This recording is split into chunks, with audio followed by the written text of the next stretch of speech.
안녕하세요.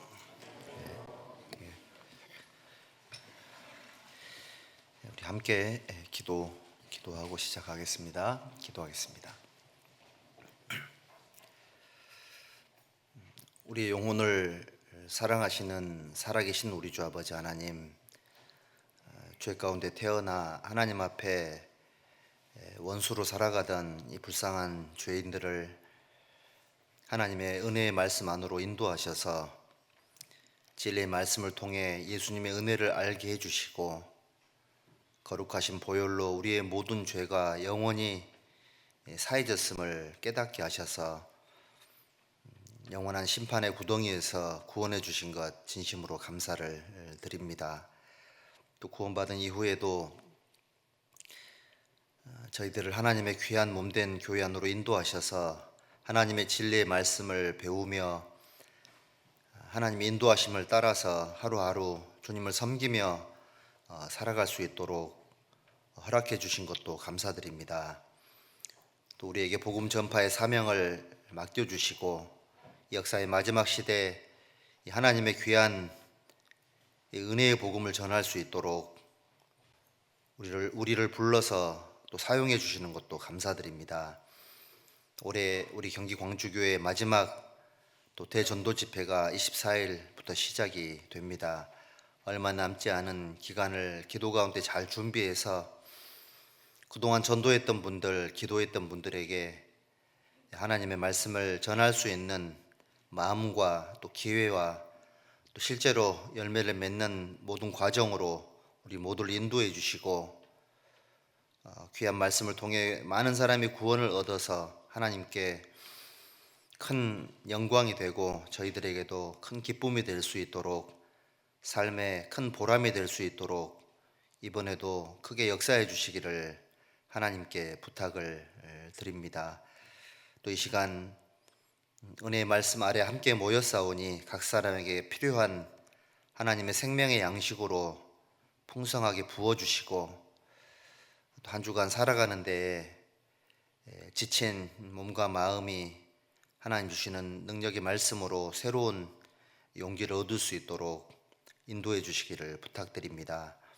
또 여러 사정으로 참여하지 못하신 분들 어느 곳에 어떠한 형편에 계시든지 그 마음이 퇴축지 않도록 도와주시고 다음번에 함께 모여서 하나님 안에 은혜를 나눌 수 있도록 도와주시기를 부탁드립니다.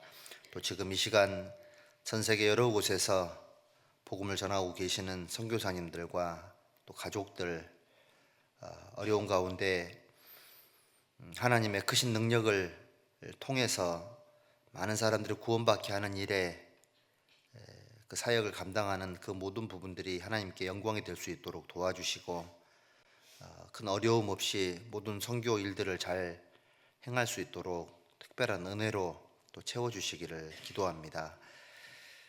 오늘 모든 시간의 시종을 주 성령께 의지하면서 예수님의 이름으로 기도드렸습니다. 아멘. 우리 신약 성경 에베소서 4장 신약 성경 에베소서 4장 13절하고 14절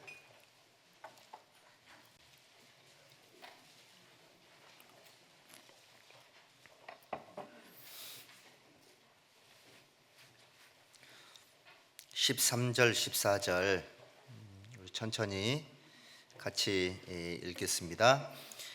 우리가 다 하나님의 아들을 믿는 것과 아는 일에 하나가 되어 온전한 사람을 이루어 그리스도의 장성한 분량이 충만한 데까지 이르리니 이는 우리가 이제부터 어린 아이가 되지 아니하여 사람의 괴술과 간사한 유혹에 빠져 모든 교훈의 풍조에 밀려 요동치 않게 하려 함이라. 네.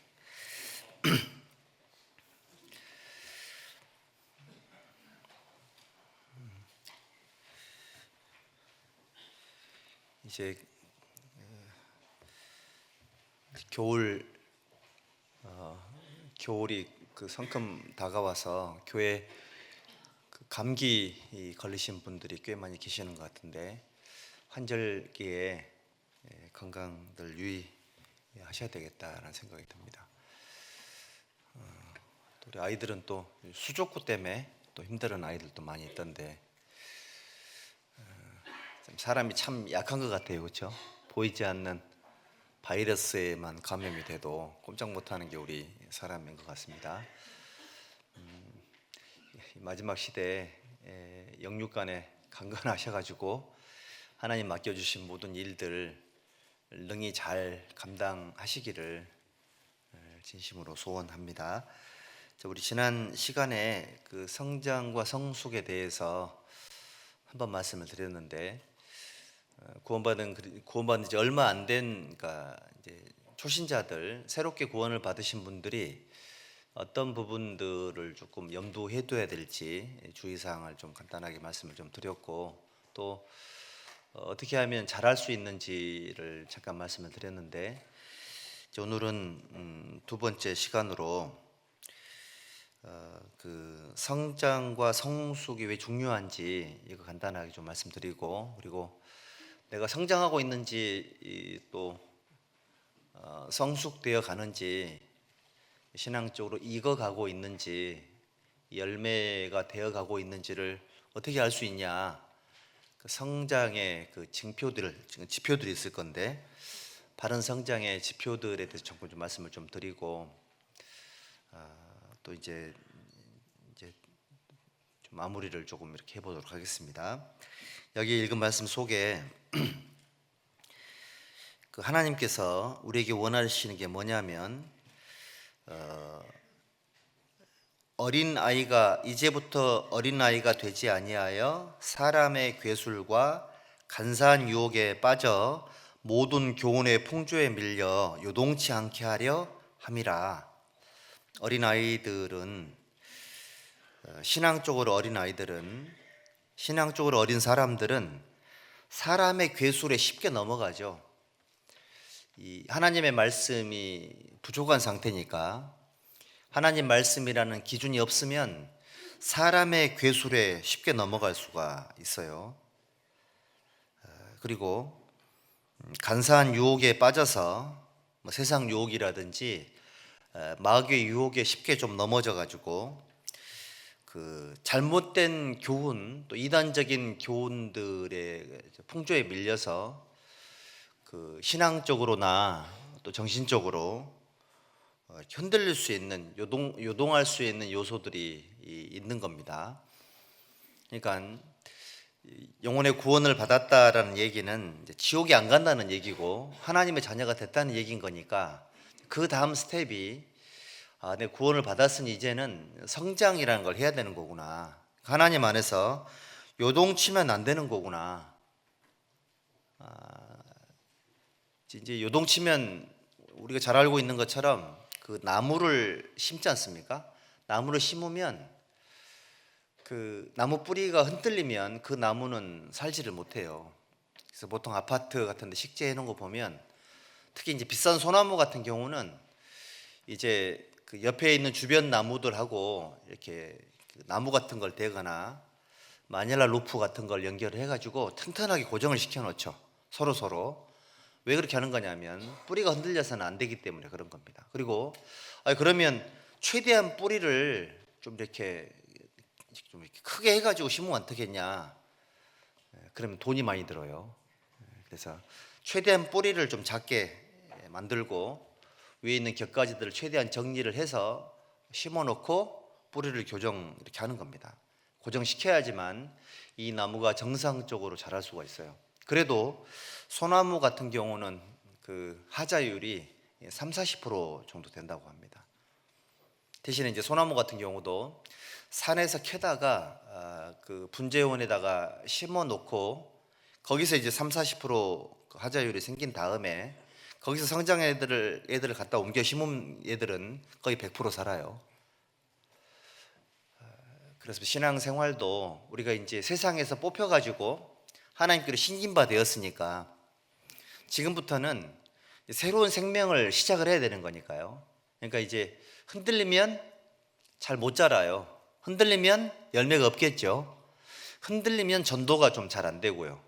흔들리면 구원받은 것에 대한 감사도 조금 사라질 수도 있고 이렇거든요. 그래서 우리 구원받은 성도들이 하나님 앞에 성장한다라는 것, 그리고 뭔가 성숙되어 간다라는 것은 하나님 보시기에 너무너무 중요한 거다, 이런 생각이 들거든요. 그리고 사실 어린아이가 아이를 낳지는 못할 거예요. 그리고 그러면 어른이 무조건 아이를 낳을 수가 있는 거냐? 어른도 어른 나름이죠. 어른이 신체적으로는 어른이지만 정신적으로나 준비가 안 돼 있는 상태에서 또 아이가 태어났을 경우에 버려지는 아이도 또 많고 문제가 또 많이 생기거든요.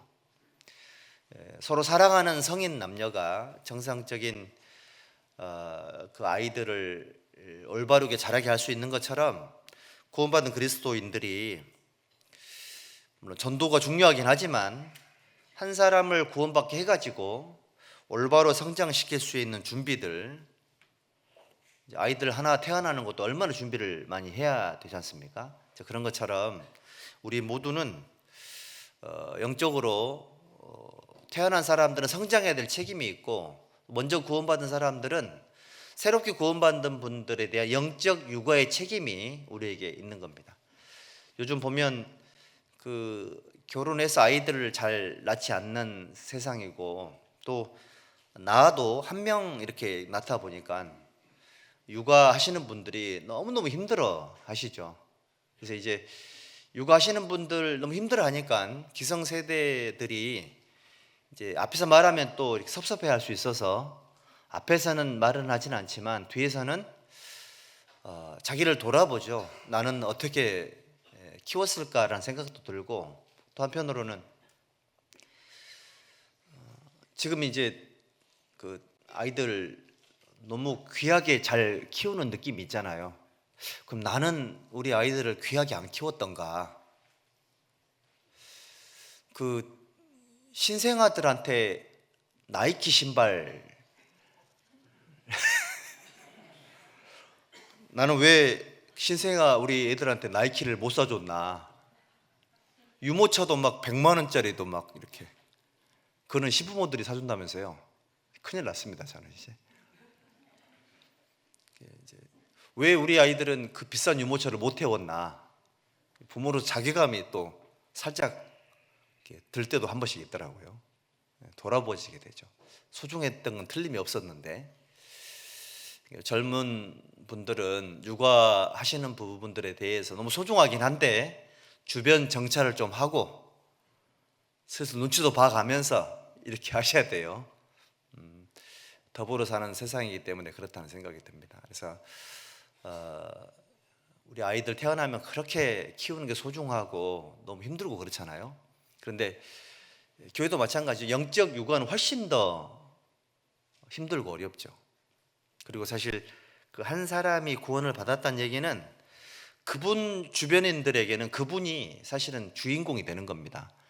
그분이 뭐 육신적으로 어떤 뭐 조건인지는 우리가 알 수 없지만 그 집안에 그분이 처음 구원받은 사람이라면 하나님은 그분에게 그 집안을 부탁한 거나 마찬가지인 거니까 그분이 얼마나 소중한 위치에 계신 거잖아요. 그러니까 먼저 구원받은 저희들은 한 사람이 구원을 받으면 이분이 그 집안의 역할을 하셔야 되는 거니까, 하나님의 계획이 있다는 걸 알고 있는 거기 때문에 그분의 신앙의 성장을 위해서 굉장히 기도를 많이 하고, 또 어떻게 하면 도와줄까 굉장히 신경을 많이 쓰죠.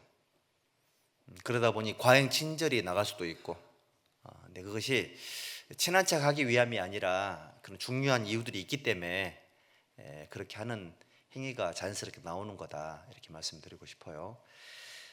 여기 우리 시편 144편 한번 보실랍니까? 시편 144편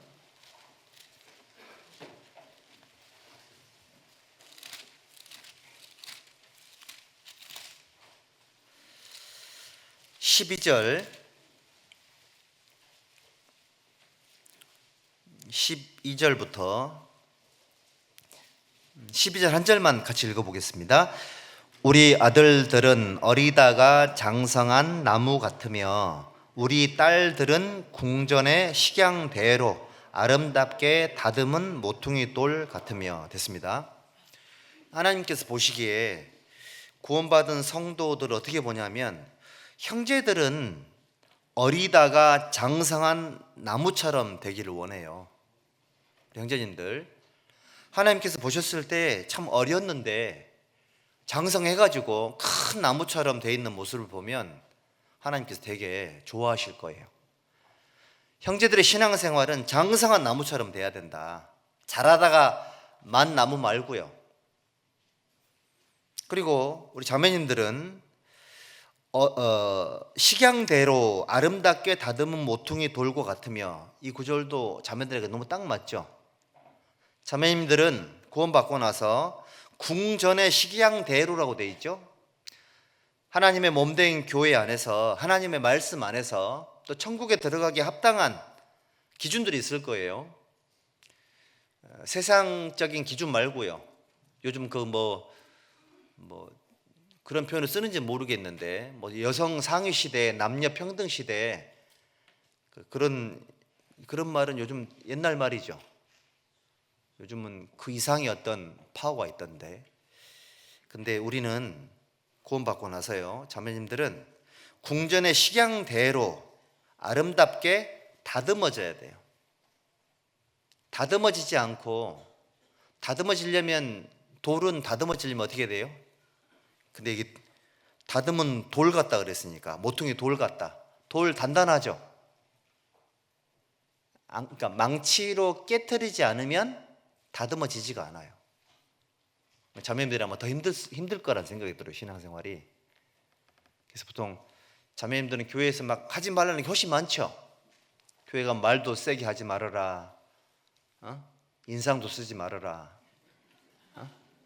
밥할 때 침 넣지 말아라, 요구사항이 많죠. 근데 그거는 교회의 기준이 아니고요, 하나님 말씀이 그러해요. 돌같이 단단한 내가 궁전의 식양대로입니다. 내 나름대로가 아니에요. 내 생각대로가 아니죠. 하나님의 말씀대로 교회에 쓰심에 합당하게, 복음 전하는데 합당하게, 덕이 되게, 본이 되게 하나님은 강력하게 다듬으시죠. 다듬은 돌처럼 신앙생활을 해야 된다, 이렇게 말씀하신 겁니다. 그래야지만 거기 장성한 거다. 그리고 여기 보시면 13절에 우리의 곳간에는 백곡이 가득하며. 100가지 곡식이 들어있으니 얼마나 건강하겠습니까? 우리의 양은 들에서 천천과 만만으로 번성하며. 전도가 잘 되는 겁니다. 우리의 숫소는 무겁게 실었으며.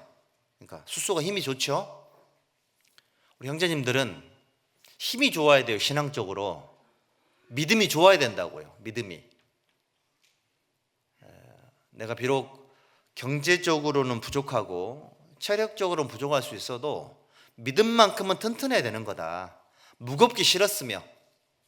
누구든지 주님을 따라가려면 자기를 부인하고 자기 십자가를 지고 무겁게 져야 되거든요. 아이고 너무 무겁다, 이거는 아직 덜 자란 거예요. 그래서 무겁게 실었으며, 또 우리를 침노하는 일이나 우리가 나아가 막는 일이 없으며. 이 전쟁이 없는 거예요. 누가 우리를 쳐들어오는 것도 없고, 나가서 막을 일도 없겠죠. 그러니까 필요 없는 사상자가 생기지 않는다, 이런 뜻인 겁니다. 그러니까 성장하면, 성숙하면 이 신앙이 장성한 나무들처럼 자랄 것이고, 또 무겁게 실은 수수처럼 될 것이고, 잘 다듬어진 돌과 같이 될 것이고. 얼마나 좋아요. 이런 개인적인 욕심이 우리에게 있어야 되겠죠.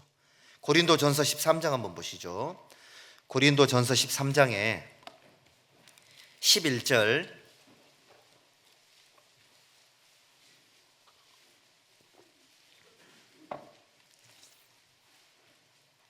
고린도전서 13장 11절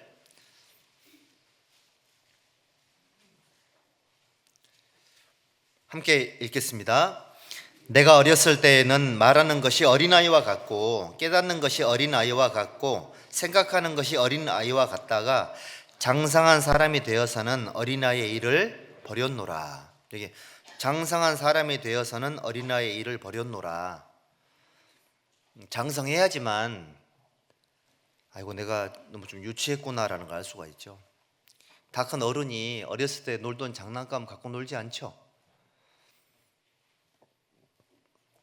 구원받기 전에 갖고 놀았던 장난감들은 세상에 있던 장난감들 있잖아요. 우리를 즐겁게 했던 것들은 이제 더 이상 유치해서 가지고 놀 마음이 전혀 없어진 거죠. 그런 경험이 있어야 되거든요.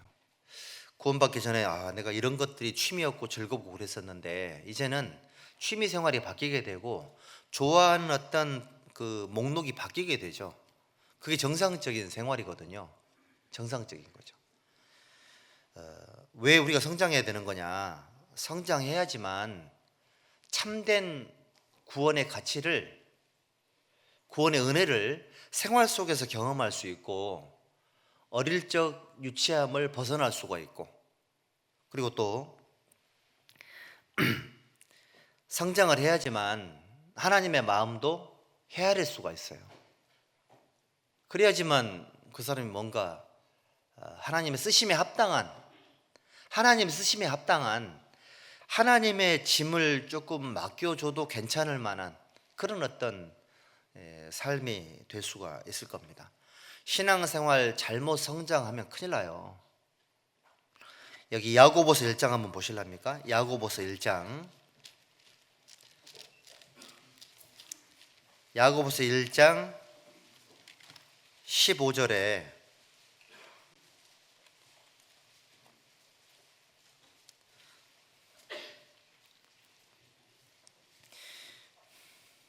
15절에 함께 읽읍시다. 욕심이 잉태한 즉 죄를 낳고 죄가 장성한 즉 사망을 낳느니라. 욕심이 잉태한 즉 죄가 태어나고요, 죄가 장성하면은 사망을 낳는다. 우리만 성장하는 게 아니에요. 우리 속에 있는 죄도 성장하는 겁니다. 여러분들, 여러분 속에 있는 죄는 성장하는 게 이미 엄청 컸죠. 우리 속에 있는 죄는 이미 대단한 성인이고요, 사실은 엄청난 힘을 가진 그런 만큼 자라버렸죠. 구원받고 나서 완전하게 자라있는 장성한 내 죄성을 다스리지 못하면 우리 신앙이 성장하기가 어려워요. 우리의 마음이라는 이 텃밭에는 이미 장성한 죄라는 것이 큰 나무처럼 들어차 있고요. 그리고 이제 아까 다듬은 돌이라 그랬는데 우리의 뒤락된 본성은 다듬어진 게 아니에요. 본성대로, 본능대로, 하고 싶은 대로 자기 마음대로 자라 있거든요.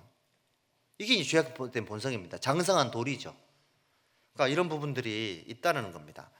그 신앙에서도 보면은 가룟 유다 같은 사람은 뭐가 장성했습니까? 그러니까 예수님의 12제자 중에 한 사람이었는데 가룟 유다가 뭐가 장성을 했냐면은 돈에 대한 욕심이 너무너무 커져가지고 세상에 예수님을 은 30에 팔아먹었어요.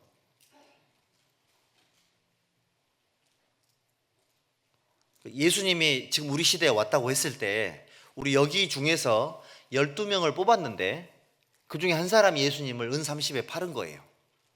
가능할 것 같아요? 대단한 사람이라는 생각이 들거든요. 왜 그렇게 됐을까요? 돈을 사랑했던 거예요. 돈을 사랑하는 마음이 너무너무 커버린 거죠.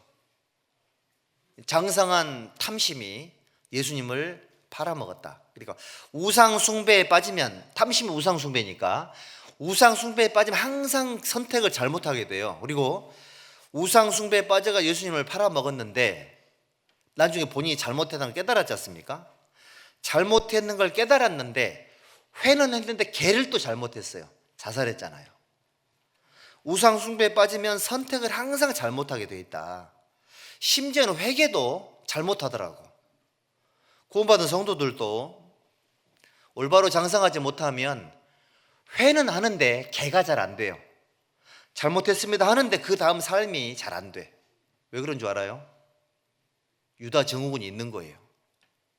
우리 속에 이미 잘못된 사도 너무 커버린 것들 너무 커가지고 이걸 내가 인지를 못할 만큼 커져버린 겁니다. 매몰된다고 하죠. 내 죄악된 본성에 매몰되면 주변이 안 보이게 돼 있거든요. 내 시야를 벗어나는 것들이 상당히 많을 수 있습니다. 그리고 사무엘하 그 3장 39절에 보면 다윗이 우리아의 아들들, 저기 그 수르야의 아들 그러니까 요압 얘기하면서 뭐라고 얘기했냐면, 야, 이 사람들을 제어하기가 너무 어렵다. 요압이라는 사람은 다윗의 약점을 다 쥐고 있잖아요.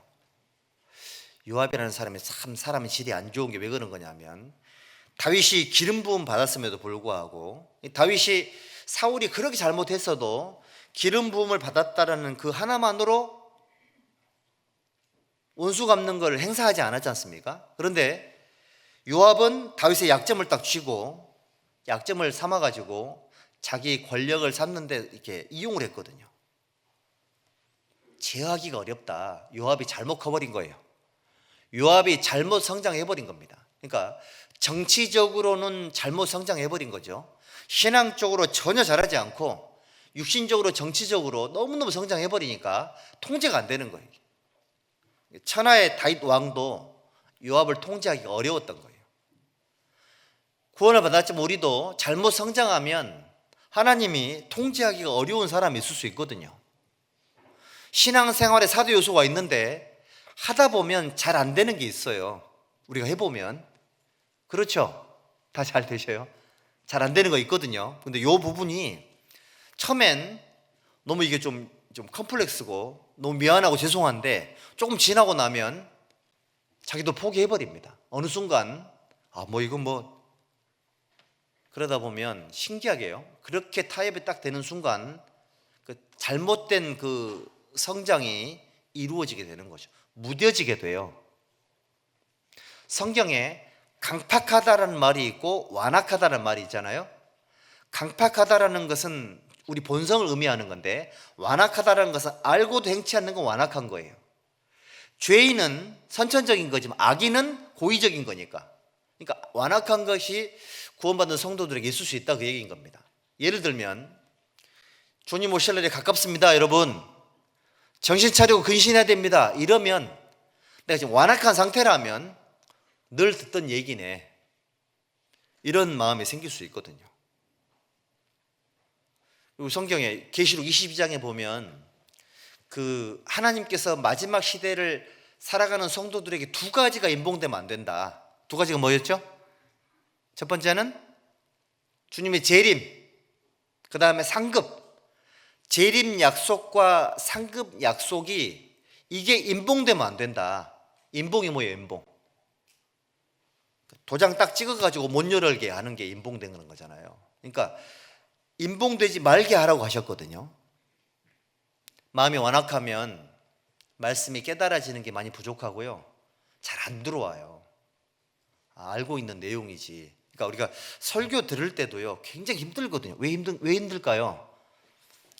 들으려고 애를 쓰고요, 듣다 보면 막 속도가 지나가는데 어떤 거는 이게 조금 약간 좀 아슬아슬한 게 좀 있잖아요. 이게 조금 더 들어왔으면 좋겠는데, 조금 더 깊이 박혔으면 좋겠는데, 약간 조금 그런 느낌이 들 때 있죠. 이거 답답하지 이렇게. 자, 그래서 그렇게 들 때 있거든요. 우리 전도연 소리에 가서도 목사님 말씀해 주시면 조금 더 깊이 확 들어왔으면 좋겠는데, 막 이렇게 좀 이게 내 마음에 들지 않을 때가 상당히 많거든요. 그럼 어떻게 해야 될까요? 그럼 복습해야 돼요. 기도해야 되고. 왜냐하면 내가 예상하지 못했던 은혜들이 왔는데 이게 너무 내가 원했던 건데 맛을 잘 못 느낄 수 있으니 이걸 복습을 해야 되는 거고, 이런 것들을 계속 이렇게 쌓아둬야지만 이게 성장할 수가 있는 거거든요. 근데 이제 그런 감각이 잘못 성장하면 안 살아나요. 그럴 수 있습니다, 여러분들. 그래서 그 주일날 같은 경우도 큰 기대감 속에 오는 거하고 그냥 오는 거 차이가 좀 많을걸요. 사모하는 사람과 그렇지 않은 사람 사이가 많을 거예요. 주일날 쉬고 싶어도 모시는 분들은 어쩌다 한번 오면 너무 소중한 만남과 시간일 건데, 일주일 내내 교회 와가지고 좀 치인 사람들은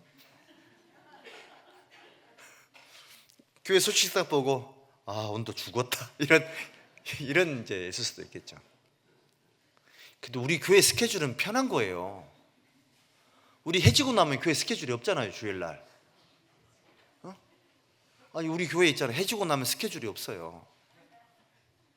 해지기 전에 다 집에 가지 않습니까? 지금 엄청나게 배려해드리고 있는 거예요.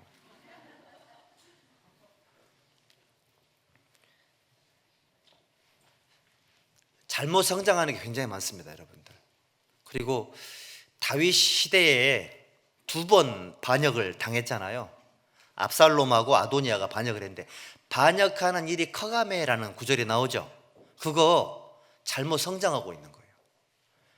신기하게 있지 않습니까? 신앙적으로 좋은 상태면 절대 무리를 짓지 않아요. 잘 들어봐요. 내가 신앙 컨디션이 좋아, 절대 무리를 안 짓는다니까요. 내가 신앙이 안 좋아, 반드시 무리를 짓게 돼요.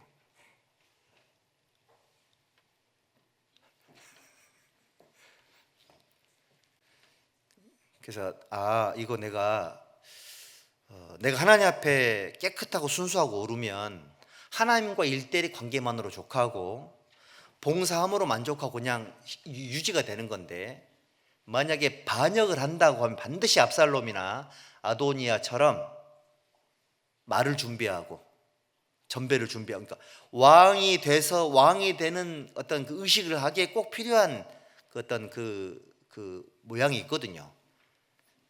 그 반역한 일이 커갔다. 잘못 성장한 거죠. 하나님의 몸된 교회를 위해서 올바른 성장을 해야 되는데 잘못된 쪽으로 성장할 수도 있는 거다. 그럴 수 있습니다. 그래서 구원받고 나서 구역 모임에 가서 구원받은 그리스도인들이 최고 구역 모임 갈 때 맨날 전도하는 얘기밖에 안 해요.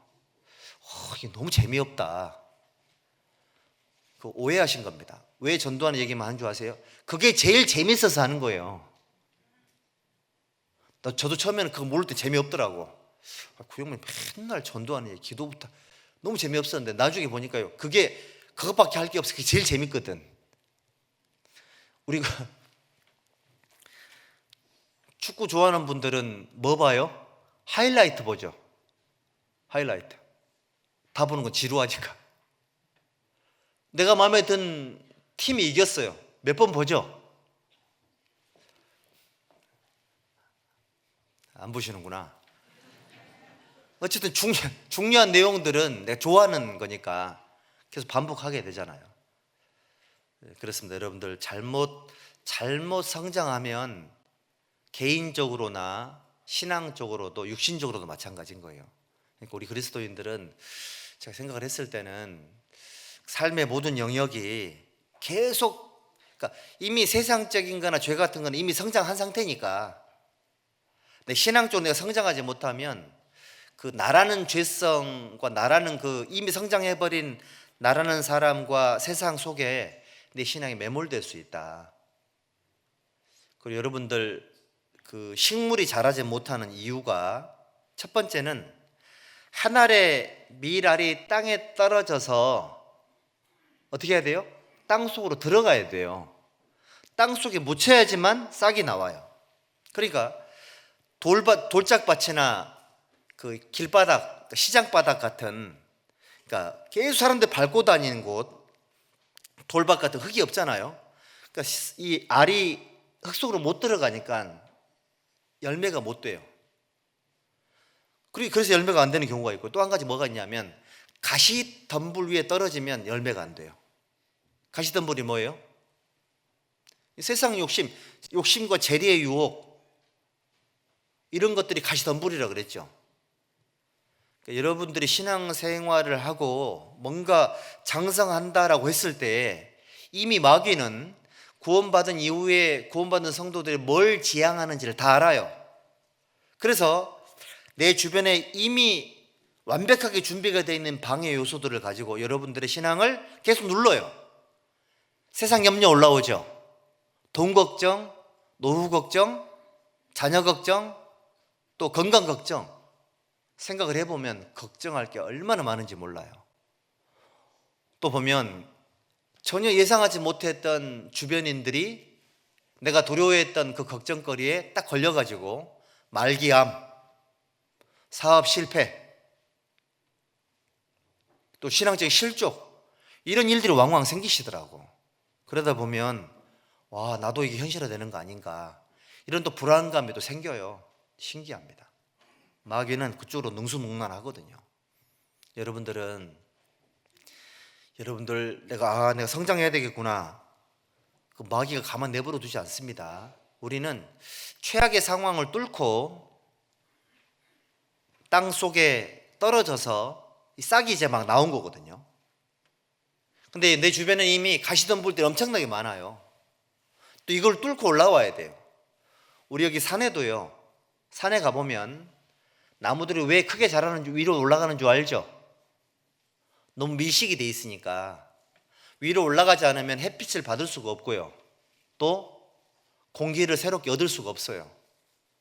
그래서 보면 산에 가보면은 위로 쭉쭉 자라는 애들은 안 죽어요, 잘. 그런데 위로 잘 못 자라는 애들이 있죠. 소나무 같은 경우는 이렇게 막 삐뚤어지잖아요, 이렇게. 그러니까 중간에 많이 죽어요. 또 어떤 게 많이 죽냐면 칡넝쿨에 엉키면 또 많이 죽어요. 그렇습니다. 마귀도 세상도 여러분들이 올바로 성장하는 거 내버려 두지 않는다.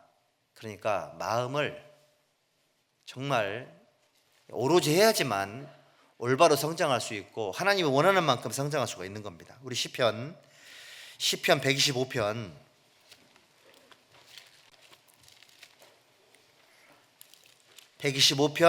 1절 보시죠.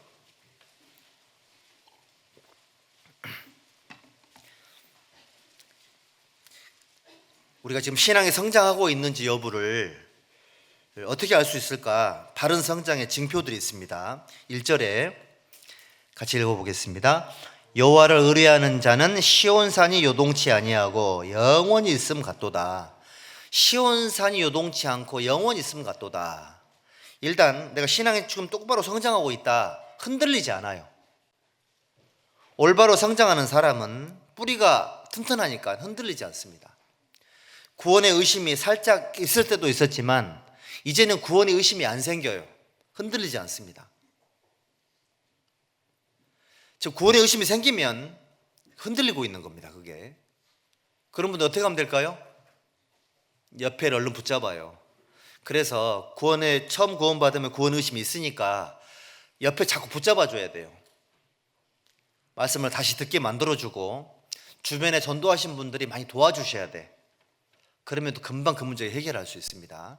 그리고 또 구원받고 나서 전도할 때 또 실패하면 또 흔들릴 수 있습니다. 이럴 때도 전도하게 되면 성공보다 실패를 훨씬 많이 하는구나, 당연한 거구나 생각을 해보면 너무 힘들고 너무 싫은데, 예수님은 2000년 동안이나 전도하다가 실패했던 형제자매들의 그 터벅터벅 걸어가는 그 뒤를 따라갔을 거 아니에요. 2000년 동안이나. 근데 지금도 계속 그런 일이 생기는 겁니다. 내가 혼자 하는 게 아니구나, 이걸 알아야 돼요. 그래야 안 흔들릴 수 있습니다. 그리고 있잖아요, 교회 봉사하다가도 흔들릴 수 있어요. 예상치 못한 어려움이 생겨가지고 흔들릴 수 있습니다. 제가 언젠가 그런 말씀 드린 것 같은데, 봉사하다가 이제 어떤 일이 생겨가지고 이제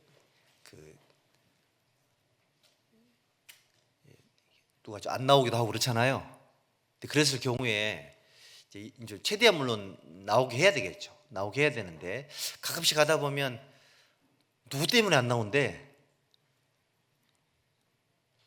뭐 때문에 안 나오는 건데? 이건 되게 좋은 건데 누구 때문이래? 질문 자체가 잘못된 질문인데 보통은 그렇게 생각을 하거든요. 그 누구랑 싸웠대. 내가 그럴 줄 알았다. 그러면 이제 그러니까 제가 이제 그런 상황들을 많이 봤을 거 아니에요. 다 소중한데 다 소중해요. 그래서 이제 꼭 이렇게 하셔야 됩니다. 우리가 봉사하다가 교제하다가 다툴 수 있어요. 근데 나가면 안 돼요. 나가면 완전히 나가버리잖아요. 그러면 편을 들어줄 수가 없어요. 죄송해요. 펜을 든다는 얘기가 좀 어떻게 들릴지 모르겠지만 나가버리면 방법이 없어요. 싸워도 안에서 싸워야 됩니다. 안에서. 그래서 그분이 성격도 조금 과하고 실수도 좀 하고 해도 그래도 그분은 계속 교회 봉사해 주시고 교회 일을 해 주시고 그 자리에 계시지 않냐고. 근데 아무리 귀하고 좋은 분들이긴 하겠지만 나가버리면 대책이 없는 거다. 그런 마음도 좀 있습니다. 그래서 우리가 교회 안에서는 이런 생각이 들어요. 우리 모두는 전부 다 가해자고 모두가 다 우리 모두가 다 피해자다 이런 마음을 가졌으면 좋겠어요. 그렇지 않고 누가 가해자가 되고 누가 피해자가 돼버리면 그러면 이제 가해자는 뭘 해야 되죠?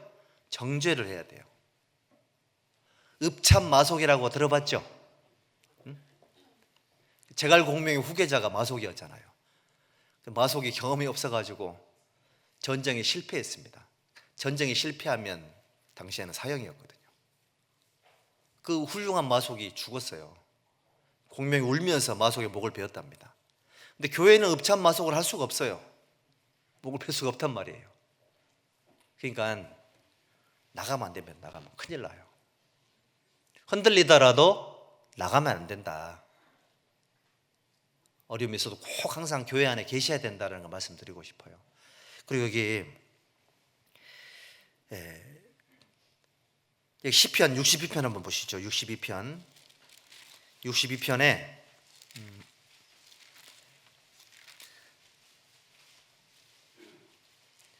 2절 보시죠. 2절 함께 읽겠습니다. 오직 저만 나의 반석이시요 나의 구원이시요 나의 산성이시니 내가 크게 요동치 아니하리로다. 6절도 함께 읽읍시다. 오직 저만 나의 반석이시요 나의 구원이시요 나의 산성이시니 내가 요동치 아니하리로다.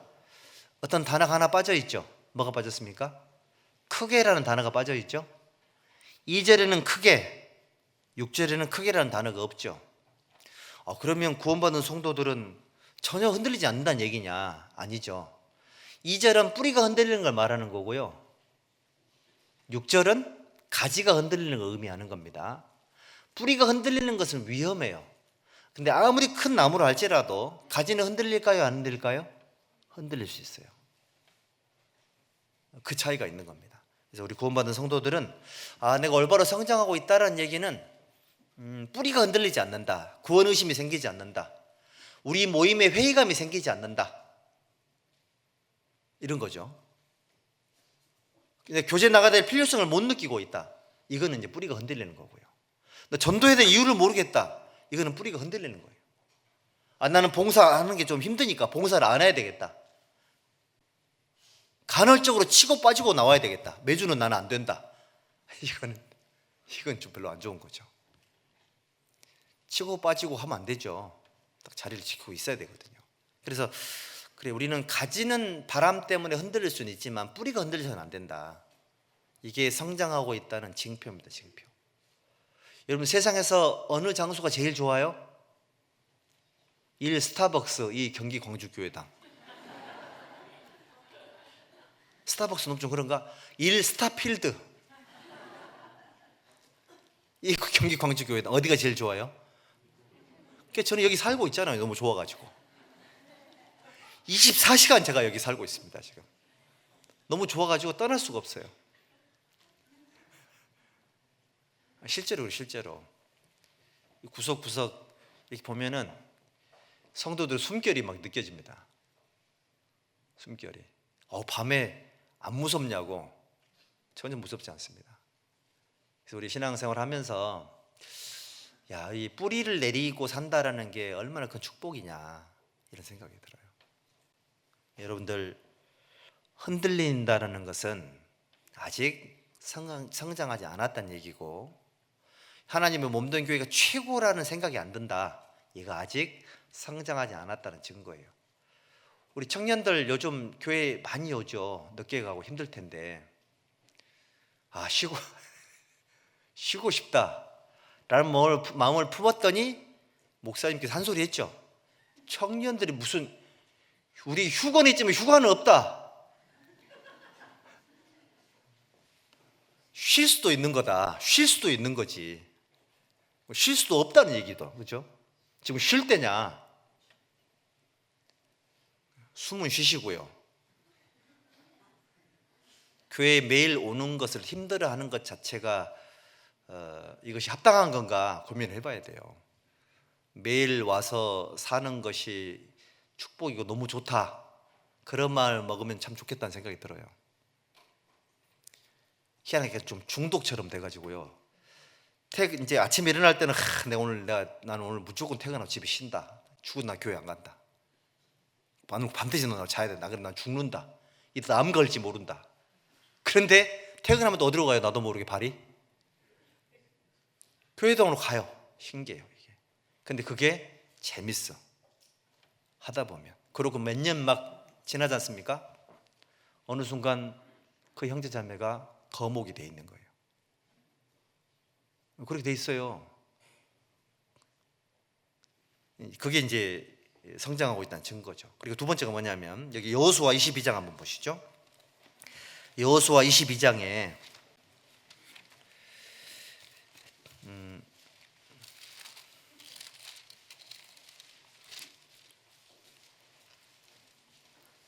1절,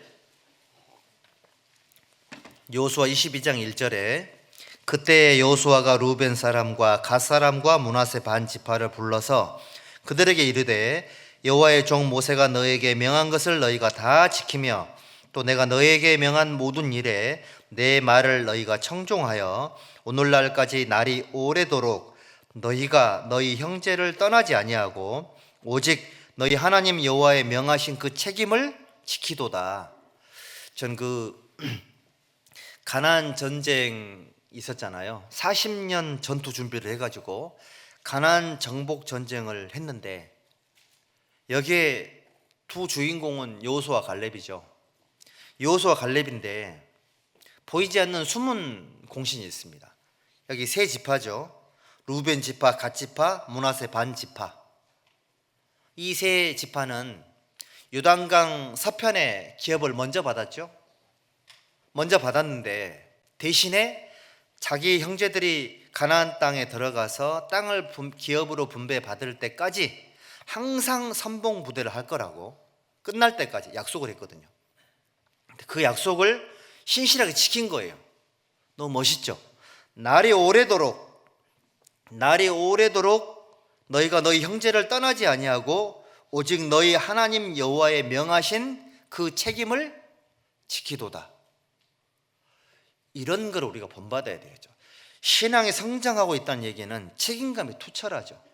하나님의 명령이다라고 믿었던 거죠. 내가 땅을 먼저 기업으로 분배받았으니 누리는 것을 먼저 얻었으니 책임을 반드시 지겠다, 이런 마음을 품었던 겁니다. 우리 형제 자매님들은 하나님을 위해서 열심히 살아야셔야 될 책임이 있으세요. 교회 안에는 책임 소재라는 것을 강제하지 않죠. 그 누구도 그거를 강요하지 않습니다.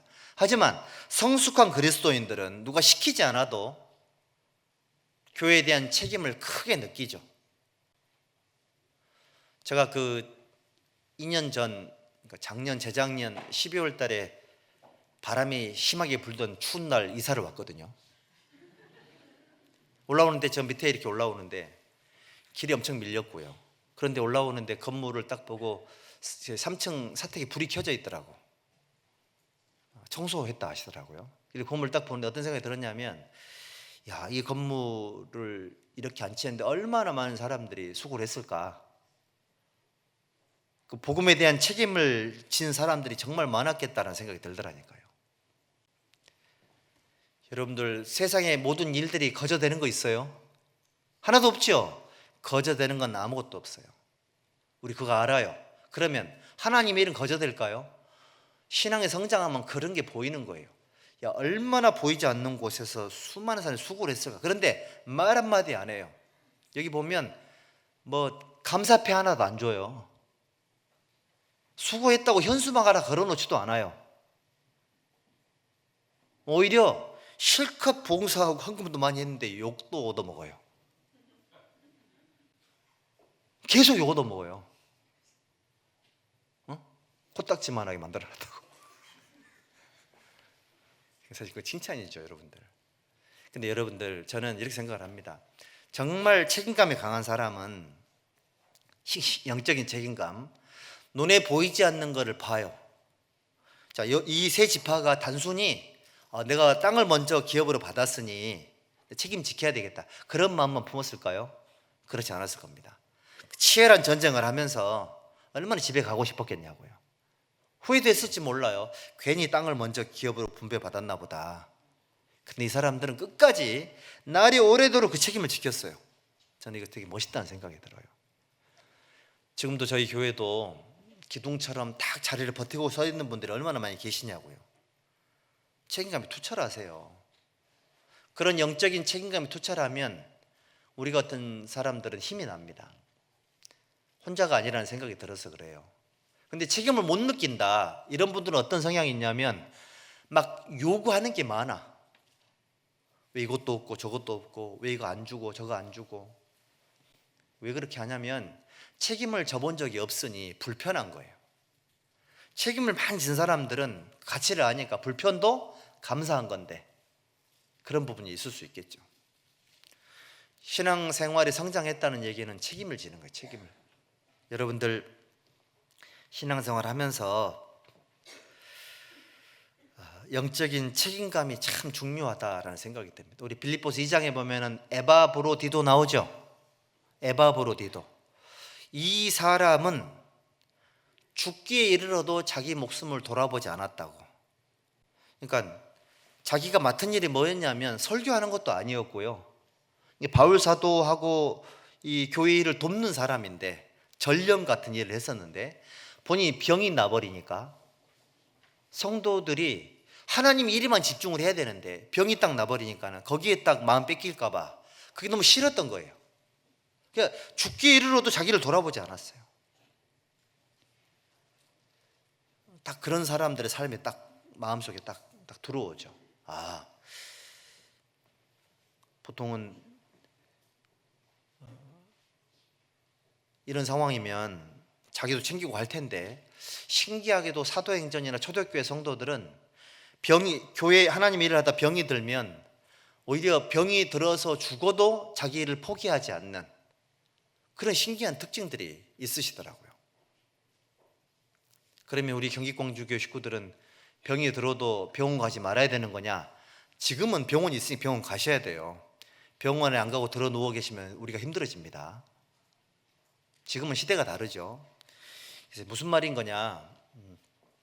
어려움이 생긴다 하더라도 그 책임감에 대한 부분들을 놓치지 않는 거죠. 성장하고 있다는 증거인 겁니다. 내가 봉사가 힘들고 어렵지만 잘 지키는 거죠. 저는 저희 교회 봉사해 주시는 분들이 너무너무 감사해요. 주일날 봉사해 주시는 모든 분들이 너무너무 고맙고요. 또 교회 학교 봉사가 정말 힘들거든요. 제가 봤을 때는 본인도 자기 살기도 힘들어 보이는데 누군가를 가르치겠다고 이렇게 애쓰는 거 보고 있으면 참 마음이 짠할 때가 많아요. 찬양대도 마찬가지예요. 지금 찬양대가 신기한 게 주일 오후에 연습할 때 너무 신기하더라고.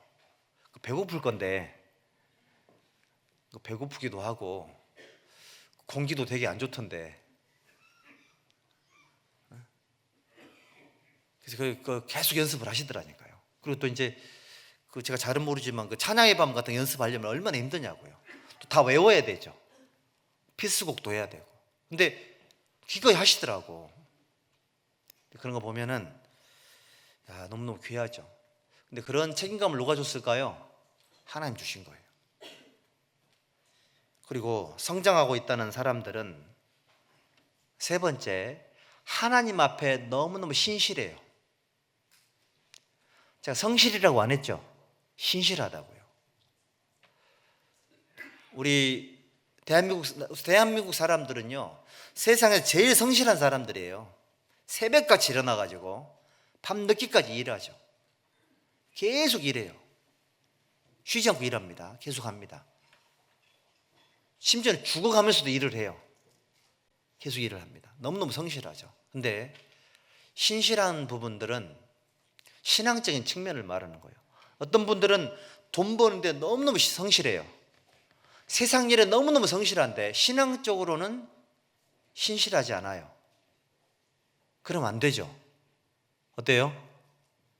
균형이라는 게 필요하거든요.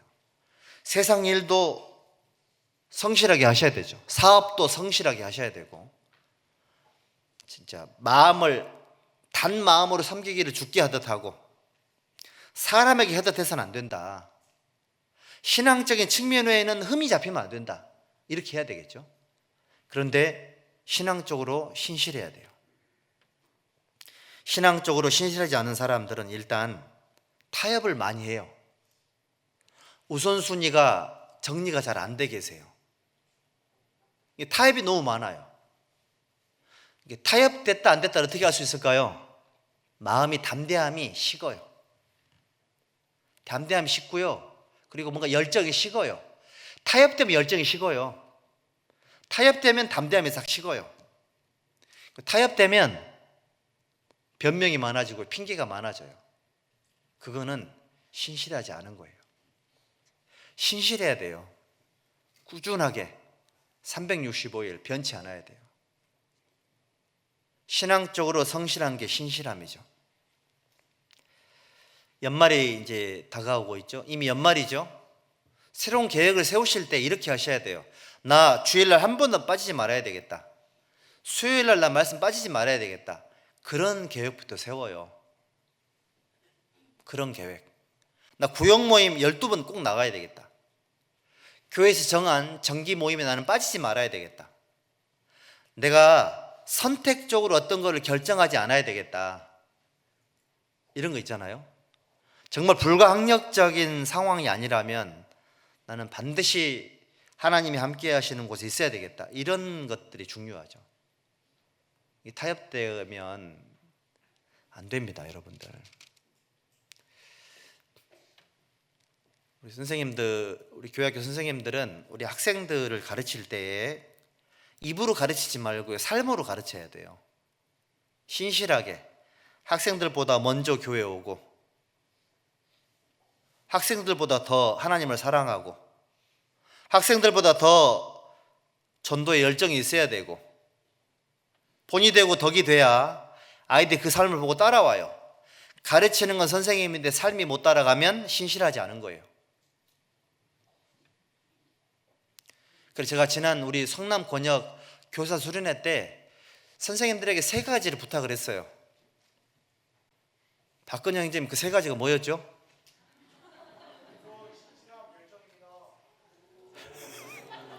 맞죠? 우리 교회 청년의 수준이 저 정도예요. 한 번 가르치면 잊어버리지 않습니다. 그러니까 우리 아이들은 얼마나 저런 선생님 슬하해서 얼마나 복받은 아이들이죠. 신실함이 얼마나 중요한지 몰라요. 신실해야 돼요. 근데 우리 교회 보면 봉사의 어머니 참 신실하셔요. 신실하시더라고. 너무 잘하셔요. 은장의 어르신들도 정말 신실하시더라고. 회비 납부율이 거의 99%예요. 신실하셔요. 은장의 야유기지 참석률이 거의 100%고요. 너무 신실하세요. 대단하십니다. 아주. 신실함이 너무 중요하다. 우리 골로새서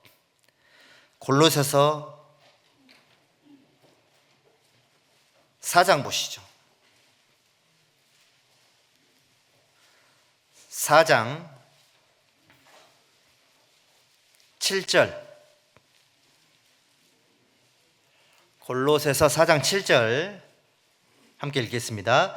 두기고가 내 사정을 다 너희에게 알게 하리니 그는 사랑을 받는 형제요 신실한 일꾼이요 주 안에서 함께 된 종이라. 두기고라는 사람을 말해 신실한 일꾼이라고 얘기하고 있죠. 9절 함께 읽어보죠. 신실하고 사랑을 받는 형제 오네시모를 함께 보내노니 그는 너희에게서 온 사람이라. 저희가 여기 일을 다 너희에게 알게 하리라. 여기 오네시모도 신실한 사람이라고 칭찬하고 있죠? 그럼 이 사람들은 누구한테 배웠을까요? 1장 6절로 8절 보세요.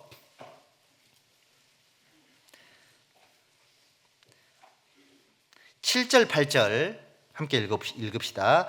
이와 같이 우리와 함께 종된 사랑하는 에바브라에게 너희가 배웠나니 그는 너희를 위하여 그리스도의 신실한 일꾼이요 성령 안에서 너희 사랑을 우리에게 구한 자라. 이 보면 그러니까 골로새 교회의 에바브라라는 사람에게 오네시모가 배운 거예요. 신실함을.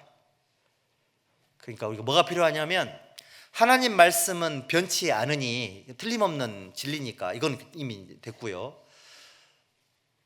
뭐냐면 말씀대로 신실하게 살아가는 모델들이 필요해요. 모델들. 신실한 모델이 필요하단 말이에요.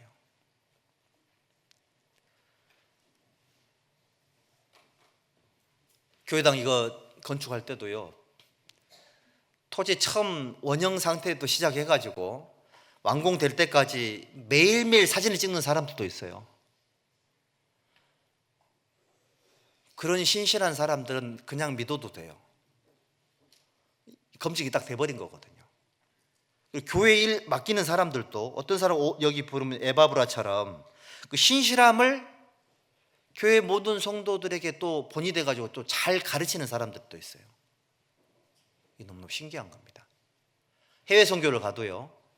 그 성도들끼리 교제를 딱 하게 해놓으면 꾸스꾸만 해도 봉사의 어머니의 딱 교제를 따르도록 하니까요. 형제 자매들에게 배우는 게 훨씬 커요. 영역이 완전히 다르거든요. 꾸스코 교회가 우리 지난 선교팀에 가가지고 우리 교제해줬거든요. 봉사에 임원됐던 분들이 주일날 다 양복 입고 온대요. 누가 시키지 않았답니다. 자기들끼리 교제를 한답니다. 하나님께는 최상의 상태로 나아가야 된다. 목욕 재개하고 와야 된다. 하다못해 무당들도 자기 우상에게 뭔가 행위를 할 때는 깨끗하게 샤워하고 제일 좋은 옷을 입지 않냐, 이런 거죠. 그런 정신이 이제 이렇게 전해졌다, 그런 얘기인 거죠. 이런 부분들이 교회에 큰 좋은 이미지를 끼쳐가지고 교회가 너무 이렇게 달라졌다고. 얼마 전 통화에 또 그 얘기 또 하더라고요. 이게 뭐냐면 신실한 삶은 형제들이 형제들에게, 자매들이 자매들에게 그대로 이렇게 내려지는 거다. 우리는 설교를 통해서도 튼튼해지고요, 성도들의 삶을 보고 배우면서도 튼튼해지는 거예요. 우리 그걸 의식하지 않아도. 신실한 사람들이 하나님 앞에 성장하고 있다는 증거인 겁니다. 내가 불가항력적인 상황 때문에 이런저런 교회에 어떤 여러 가지 참여를 못한다. 어쩔 수 없다. 물론 어쩔 수 없죠. 그런데 그거를 큰 손해로 생각을 하고 기도하고 다음에는 내가 이런 거를 기회로 여겼다면 빠지지 말아야 되겠다. 이게 신실한 거죠. 보편적인 것이 잘못된 건 아니지만 신실한 것은 탁월한 겁니다, 여러분들. 보편적으로 사는 사람도 잘하는 거예요. 뭐냐면 그 교제에 붙어 있기만 해도 별일을 취한다고 했으니까 그거 너무 잘하는 건데, 그 한 문화 가지고 10문화를 남기는 사람은 칭찬을 받잖아요. 한 문화를 그냥 갖고 교회에 있는 사람은 그냥 위로받죠. 칭찬과 위로는 차원이 완전히 다르죠. 여러분들 칭찬받는 게 훨씬 더 상이 커요. 신실한 신앙생활을 하는 사람들이 칭찬받습니다, 하나님 앞에. 왜냐하면 하나님은 신실하시기 때문에 그래요. 고수는 고수를 알아본다고 하죠. 알아보는 거예요. 신앙적으로 진짜 탁월한 사람들은 그런 사람들을 알아봅니다. 딱 보면 알아요. 그러면 위로가 돼요. 안심이 된단 말이에요. 엘리야가 왜 영적 우울증에 빠졌는 줄 알죠? 나만 남았거늘 이랬거든요. 자기 혼자만 한다고 생각을 했던 거예요. 나만 남았거늘. 그러니까 벼랑 끝에 서가지고 살다 보니 마음이 여유가 있겠냐고요. 근데 나만 남았었습니까? 하나님 뭐라고 말씀하셨죠? 야, 걱정하지 마. 너 대신 엘리사 세워. 그리고 원수는 너 말고 다른 왕이 세울 거야, 할 거야. 그리고 이스라엘에 바알에게 무릎 꿇지 않는 몇 명이 있다고요? 7천 명 있다고. 엘리야가 깜짝 놀랐겠죠. 나는 나만 남았다고 생각을 했는데, 내가 아니구나. 엘리사가 있구나. 원수는 다른 사람이 갚는구나. 그리고 7천 명이나 있구나. 완전히 마음이 넓어진 거죠. 여러분들, 하나님은 신실하신 분이라서 우리 시야를 넓게 만들어줘요. 나 혼자 한다고 생각하시는 분들이 혹시 있을 수도 있습니다. 기쁜 마음으로 해야 되는데 왜 이렇게 지칠까? 왜 이렇게 힘들고 어려울까? 그런 딜레마가 많이 있으시거든요. 근데 그거는 공급이 수요를 이기지 못해서 그런 거예요. 왜냐하면 그러니까 내 안에서만 생각을 해서 그렇다는 얘기인 거예요. 여러분들 신앙생활을 수도꼭지 틀어서 나오는 거 있잖아요. 이렇게 생각하면 힘들어요. 신앙생활은 샘에서 속에서 올라오는 거예요. 샘처럼. 샘에서 그 자연스럽게 올라오는 거 있죠? 그렇게 돼야 되는 거예요. 수도꼭지 틀어서 되는 것처럼 생각하면 안 된단 말이에요. 여기 시편 119편 86절,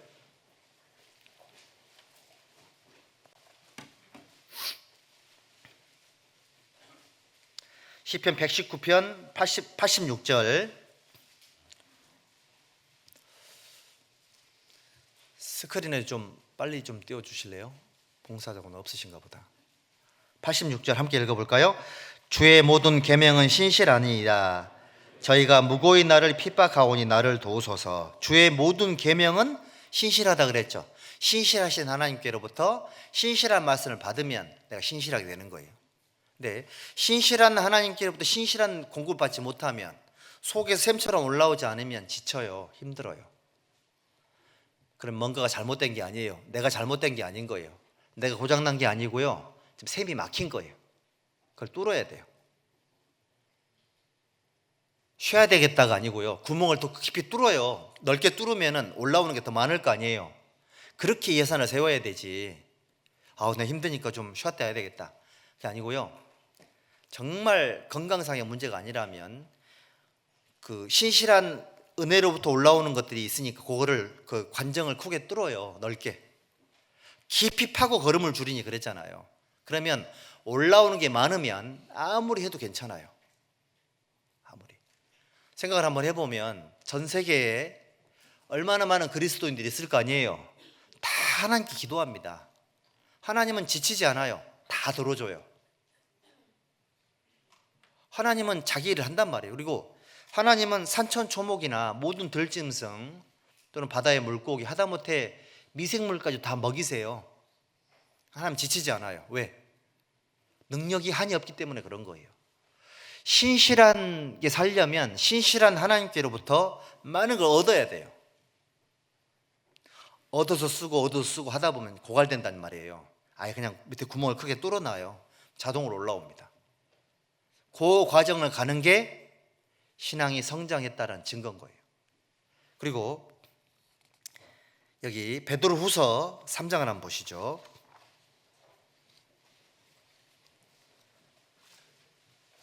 베드로후서 3장에 17절,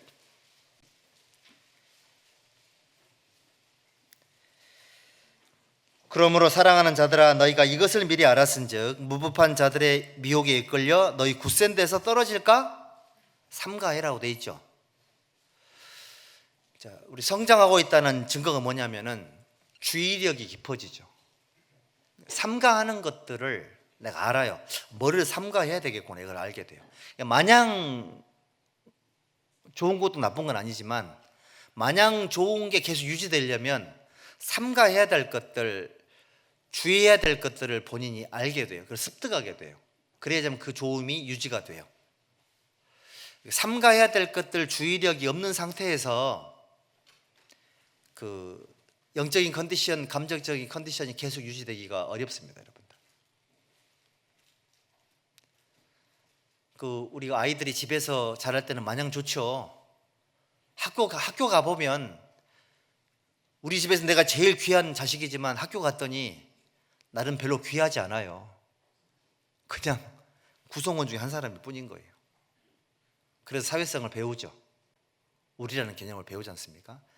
신앙생활 하면서 주의해야 되겠다, 집중해야 되겠다, 주의력 있지 않습니까? 주의력이 생겨요. 살피는 마음도 생기고요. 두려워서 살피는 것이 아니라 좋은 측면의 살핌이 생긴다는 얘기죠. 삼가해야 될 것들이 있구나, 마냥 좋은 게 아니구나, 이것도 알게 되고요. 신앙이 성장한다는 얘기는 주의력이 깊어지죠. 그러면 자연스럽게 조심성이 생겨요. 조심성이 생기죠. 그런데 조심성만 너무 커지다 보면 뭐가 죽어버리냐면 담대함이 죽어버립니다. 아무것도 하지 말아야 되나? 이런 생각이 들거든요. 주의력을 기르고 조심성도 있지만 담대함도 사라지지 않고 뜨거운 열정도 사라지지 않죠. 그게 균형을 이루어서 자리를 딱 잡아요. 이게 성장하고 있다는 증거인 겁니다. 신앙이 성장하면서 교회가 너무 빡빡하다, 그게 아니고요. 여러분 이거 아셔야 됩니다. 여러분들 이 교회당도 이렇게 제대로 지려면 기초가 튼튼해야 되고요, 그리고 뼈대가 튼튼해야 돼요. 그래야 한 층을 버팁니다. 전부 다 건축공학적으로 계산을 다 하는 거예요. 그게 질서와 같은 거고, 교회에서 그게 개념 같은 거예요. 뼈대 같은 거. 근데 신앙생활도 내가 뼈대가 튼튼해야 되는데, 기초가 튼튼해야 됩니다. 그래야지만 거기에 뭔가를 올릴 수 있어요. 나라는 사람이 뭔가를 맡길 수 있단 말이에요. 그러니까 뭔가 주의력이 있어야 되고요, 조심성도 있어야 되고, 그 다음에 담대함도 있어야 되고, 용감해야 된단 말이에요. 겸손한데 용감해, 최고 좋은 사람이죠. 용감한데 겸손하지 않아, 이러면 힘들고요. 용감한데 주의력이 없어요, 삼가하는 게 없어요, 이거 어렵죠. 근데 너무 조심만 하면 아무것도 안 해, 이러면 속이 답답하죠. 제가 말고 하나님께서 그렇다는 얘기인 거예요. 그럴 수 있습니다, 여러분들. 그러니까 신앙생활의 최적화가 뭐냐, 제가 경상북도 구미에 농심 공장이 있잖아요. 농심 라면, 신라면이 거기서 나오죠. 근데 거기에 최고 기술자가 우리 교회 집사님이세요. 이분이 LA로 출장을 너무 많이 가요.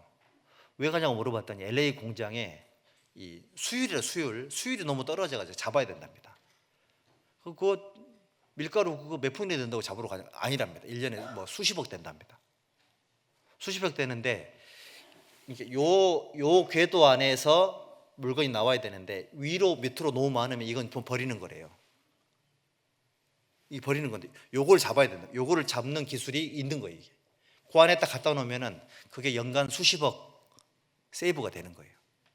그 기술인 거죠. 신앙생활도 마찬가지. 하나님의 궤도가 있을 거 아니에요. 하나님의 궤도가 여기 있는데 우리가 하면서 이게 주위에 내가 너무 하나님 앞서가면 안 돼요. 못 써먹거든요. 또 모자라면 안 된다고, 이것도 안 돼요. 수율이 떨어지는 거예요. 그러니까 주의해야 되고, 삼가해야 되고, 또 용감해야 돼요. 그거를 그러면 언제 주의해야 되는 건데, 언제 겸손해야 되는 건데, 그러니까 성장하다 보면 알게 된다고요. 그러니까 교회에서 구원받고 오랫동안 계시고 봉사하시는 분들 가만히 살펴보시면은 그 속에 뭔가가 있어요. 뭔가 뜨거움 같은 게 있거든요. 우리 지난 학예 수양회 때 설거지 봉사할 때 거기 뭐 아주 그 약간 미담들이 많던데 끝날 때까지 자리를 지키는 사람들이 많이 계셨다면서요. 설거지가 이기나 내가 이기나 한번 해보자 뭐 이랬다면서요. 그리고 하시는 말씀이 계란찜은 하지 말았으면 좋겠다. 그 얘기 들었거든요. 그래서 제가 계란찜 제가 전도인들 먹지 마라 그랬습니다. 앞으로 설거지 힘들다고 앞으로 계란찜 먹지 말으라고. 여러분들 우리 신앙생활이 그런 것 같아요. 교회 가정도 그렇죠. 가정도 주의하지 않으면 아이들 키울 때 주의해야 되잖아요. 아프지 않도록 주의하고. 하다못해 무슨 식이에요 그거? 이유식인가? 그것도 뭐 타이밍이 있다면서요. 우리는 그냥 막 쪼끄레 먹이려고 하는데 엄마가 보면 난리 나죠. 눈에서 막 불이 레이저가 나오던데. 주의하는 거죠. 삼가하고 조심하는 거고. 제가 여자아이를 이렇게 안아줬더니 저희 자매가 집에서 당신 그거 조심하라 그러더라고. 애기 엄마들이 안 좋아할 수도 있다고. 생각을 한 번도 해본 적이 없지만 그럴 수도 있겠다 이런 생각이 들더라고요. 마냥 좋은 게 아닐 수도 있는 거다. 그래서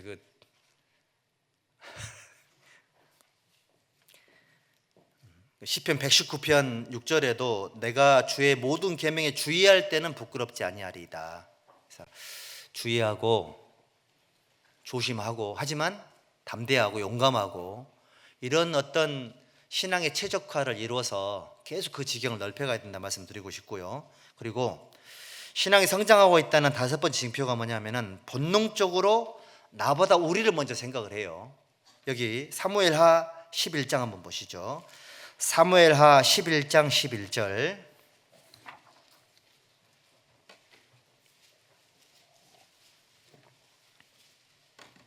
사무엘하 11장 11절 함께 읽읍시다. 우리아가 다윗에게 고하되 언약궤와 이스라엘과 유다가 영체 가운데 유하고 내 주 요압과 내 왕의 신복들이 바깥 들에 유진하였거늘 내가 어찌 내 집으로 가서 먹고 마시고 내 처와 같이 자리이까. 내가 이 일을 행치 아니하기로 왕의 사심과 왕의 혼의 사심을 가리켜 맹세하나이다. 우리아는 본능적으로, 영적인 본능이죠. 이게 몸에 딱 배어 있잖아요. 우리아는 자기보다 항상 우리를 생각을 했죠. 그래서 우리아인가 이름이? 우리아. 우리아가 이게 신앙에 성숙한 사람인 거예요. 몸에 딱 배어 있잖아요. 자기보다는 우리를 생각하고 있잖아요. 이런 신앙을 성숙하다라고 얘기하는 거예요. 이 사람이 살인 교사를 받아가지고 치열한 전쟁터에 최선봉에 섰는데 고의적으로 아군이 물러나가지고 죽었잖아요.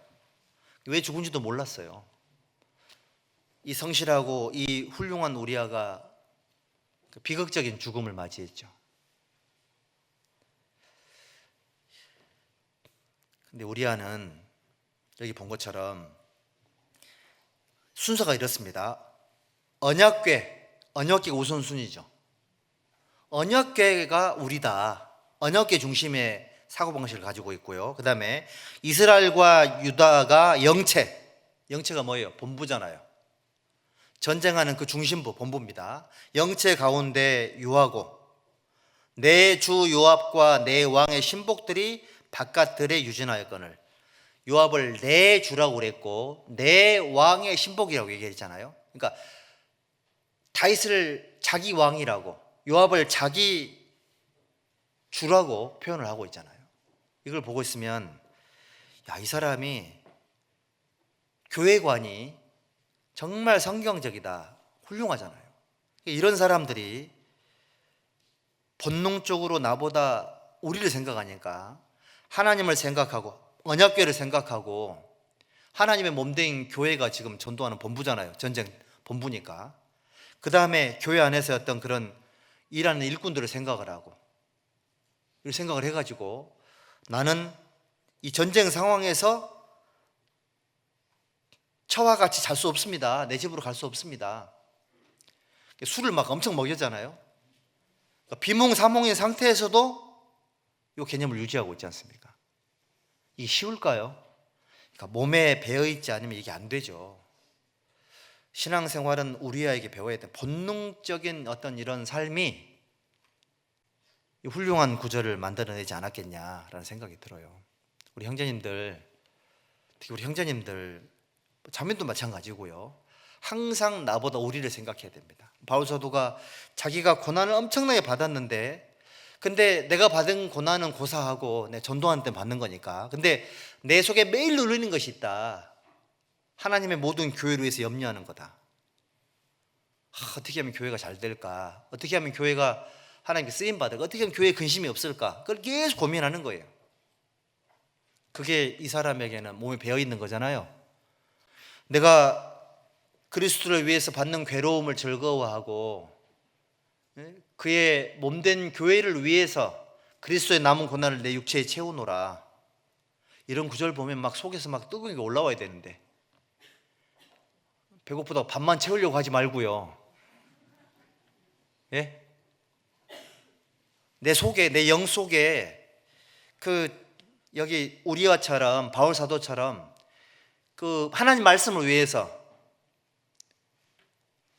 전도하는 걸 위해서 교회를 위해서 내가 뭘 내 속에 채울 거냐 이런 마음으로 가득 차 있어야 그 사람이 성숙한 사람인 거다. 신실하지 않으면 핑계거리가 많다니까요. 변명거리가 많고요. 타협이 많이 돼요. 충분히 훌륭하게 할 수 있는 사람임에도 불구하고 결과물이 얼마 나오지 않은 이유는 신실하지 않아서 그런 거예요. 연결되는 겁니다. 이거하고. 그래서 우리 여러분들 마음속에는 성령이 계셔가지고 반드시 말씀을 들으면 동하는 게 있거든요. 격동되는 게 있어요. 그걸 붙잡으세요. 그걸 붙잡으셔야 되고 그 처음 먹었던 마음이 하나님 주신 마음이거든요. 집에 가서 다소 식을 수도 있겠지만 처음 들었을 때 그 감동, 거기에 주신 마음이 그거 붙잡고 그거를 계속 키워 나가셔야 돼. 이래야지만 성장할 수 있습니다. 그리고 이게 시편 122편 1절도 한번 보시죠.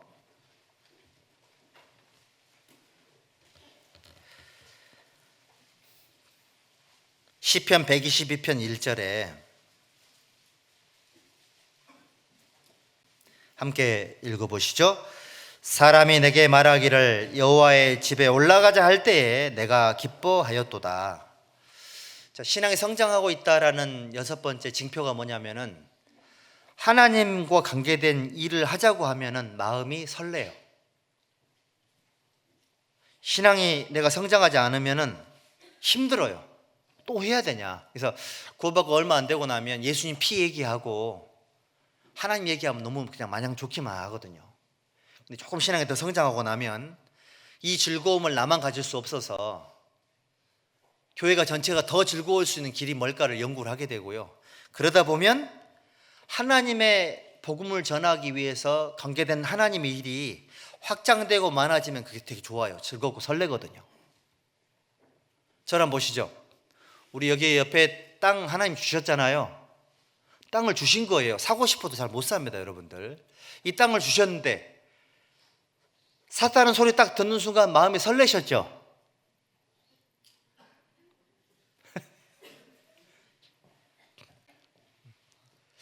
처음 듣는 얘기인데 그 얘기 오늘. 그럼 오늘 처음 듣는 사람들 설레요, 안 설레요? 땅 샀나 보다. 남의 일입니까? 저 박 목사 거예요? 경기 광주 교회 겁니다. 설레야 정상이에요. 설레야. 야, 저런 걸 하나님이 주셨다. 아니 이번에 우리 김상수 행자님 신방 갔더니 야, 교회당 주차장에 차를 댈 수 있는 게 너무너무 감사하대요. 서울 강석교회당은 교회당 안에 차를 댈 수가 없어요.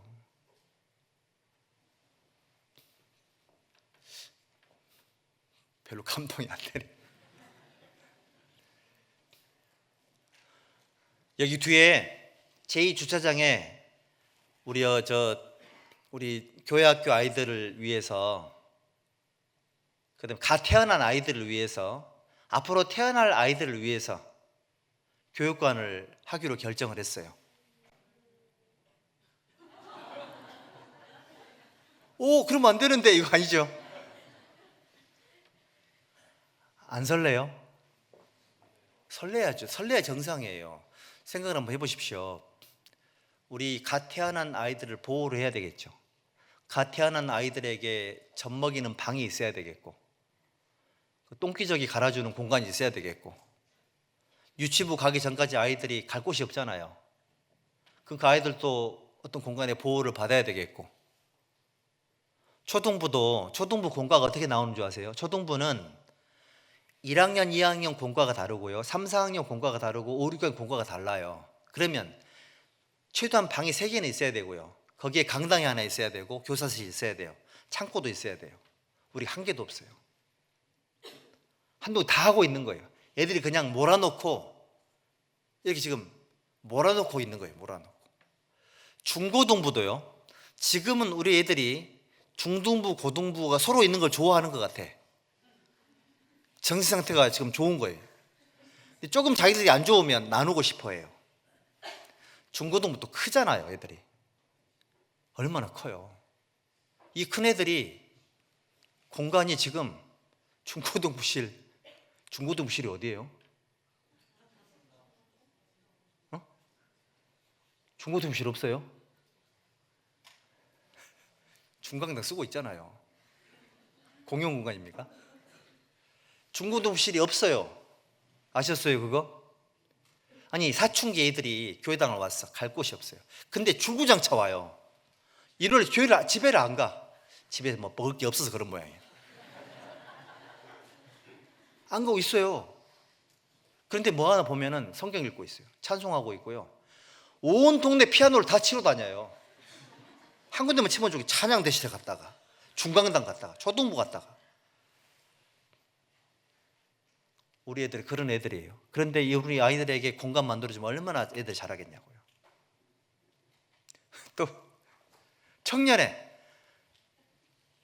있어요, 없어요? 없어요, 없어. 여기 그래서 저기 하남교회에서 컨테이너 줘가지고 갖고 왔어요. 여기 컨테이너 2개 겨우 청년회실 이제 입주를 바로 앞두고 있습니다. 지금 입주 청소 끝냈습니다.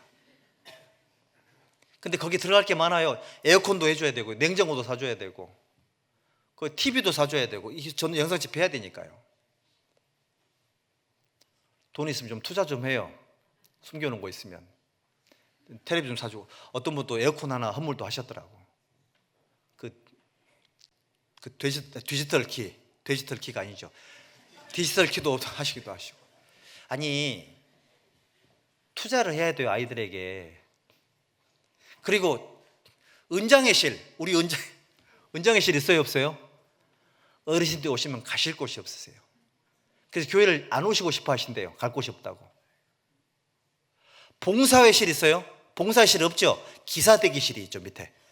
기사대기실. 어머니도 마찬가지고요.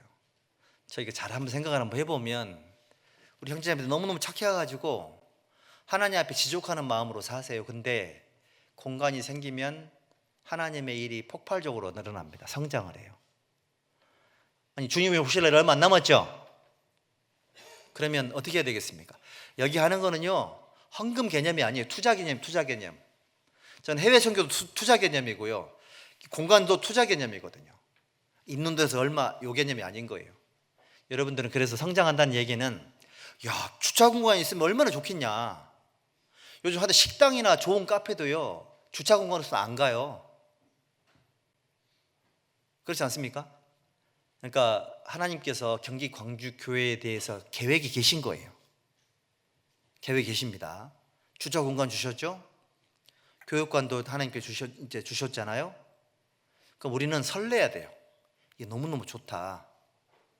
그리고 우리 여기 은빛 장년의 어르신들, 그리고 우리 봉사의 우리 어머니의 우리 기성세대들은 우리 아이들을 위해서, 우리 후배들을 위해서 우리가 이미 고생했던 것에 더 하셔야 돼요. 투자를 하셔야 돼요. 그게 교회가 사는 길이에요. 나만 전국 갈 수 없고 나만 혼자 이거 누릴 수 없죠. 그래서 저는 우리 아이들이 좀 더 좋은 공간에서 하나님을 느꼈으면 좋겠고, 사실은 제가 서울교회 청년회장 할 때에 청년회관을 우연하게 이렇게 하게 됐거든요. 하게 됐는데 그 청년회관이라는 공간이 생기고 나서 하나님께서 청년 안에서 소중하게 역사하는 걸 내가 경험을 했어요. 너무 좋더라고. 그러니까 이런 개념으로 가야 되는 거죠. 청년들은 청년회관 개념으로, 은장에는 은장회관 개념으로, 봉사에도 봉사회관 개념으로 가야 되겠죠. 조그만 방 이 정도가 아니고요. 그곳에서 교제도 하고 성경도 배우고, 또 복합적인 신앙 공간으로 이렇게 만들어지게 되면 활성화되는 게 완전히 달라지거든요. 경험하셨지 않습니까? 지올리 교회당 경험하셨고, 우리 장지동 교회당 지금 경험하고 계시죠? 공간이 하나님의 역사를 이끌어내는 거예요. 그러려면 여기에는 우리 성도들의 마음이 즐거워야 돼요. 설레야 돼요. 그래서 내 공간은 누가 만들어야 될까요? 여보세요? 지금 이제 1분 남았어요. 빨리 대답을 해줘 봐요. 내 공간 누가 만들어야 돼요? 은장의 어르신들, 은장의 공간을 누가 만들어야 될까요? 1. 봉사회, 2. 어머니의 3. 청년의 4. 교회학교. 답이 안 나왔죠? 은장의 공간 누가 만들어야 돼요? 은장의 공간은 은장에서 만드셔야 돼요. 안 해드릴 거예요. 그 우리 저기 어디야? 광주 봉송교회당은 은장에서 건축 원금을 시작을 한 거예요. 아이고 저 젊은 형제들은 애들 대학 보내야 되고 시집장가 보내면 돈이 없을 거다. 청년들 뭔 돈이 있겠냐, 장가 가야 되는데 우리 은장에가 하자. 그게 광주 봉송교회당. 봉손동인데 전동이 5명이에요. 봉손동인데 성남시 100만 명이잖아요. 그 전동이 3분이시고 봉손동인데 그렇게 커진 거예요. 거기 은장회에서 시작을 하신 거예요. 너무 멋있죠? 막 설레죠?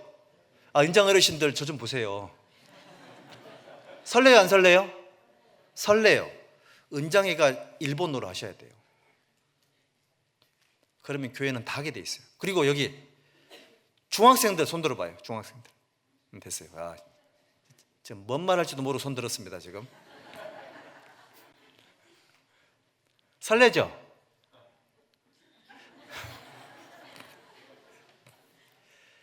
그리고 이제 저희 교회에 유학원 대학생들이 있어요. 유학원 대학생들은 교회당 오면 밥도 먹어야 되고요, 공부도 해야 돼요. 교회당 오면 공부할 곳이 없고 있을 곳이 없으면 잘 못 와요. 독서실로 가야 되고 도서관 가야 되고 이래야 되거든요. 그렇죠? 공간이 필요합니다, 여러분들. 청년들은 교회당 오면 계속 성경 공부해야 되거든요. 공간이 필요해요. 그런 부분들을 위해서 건축 결정을 했어요. 잘했죠? 자, 박수로 우리가 통과시킵시다.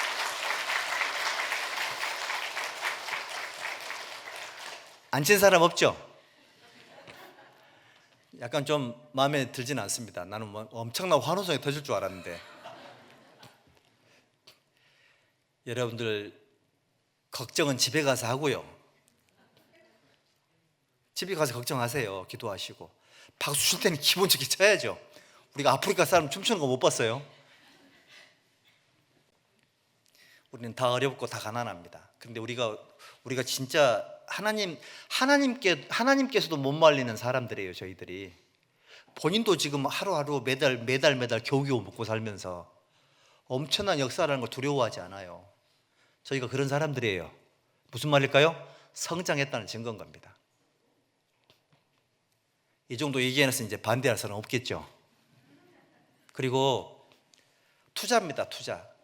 아이들을 위해서 투자를 해주시고 투자를 하셔야 돼요. 이제 건축에 공개된 부분들이 로드맵이 이제 어느 정도 만들어졌고 이제 구체화될 텐데 그 내용들을 잘 숙지를 하셔가지고 하나님의 역사를 위해서 주의를 하자고 할 때 하여튼 마음이 설레야 돼요.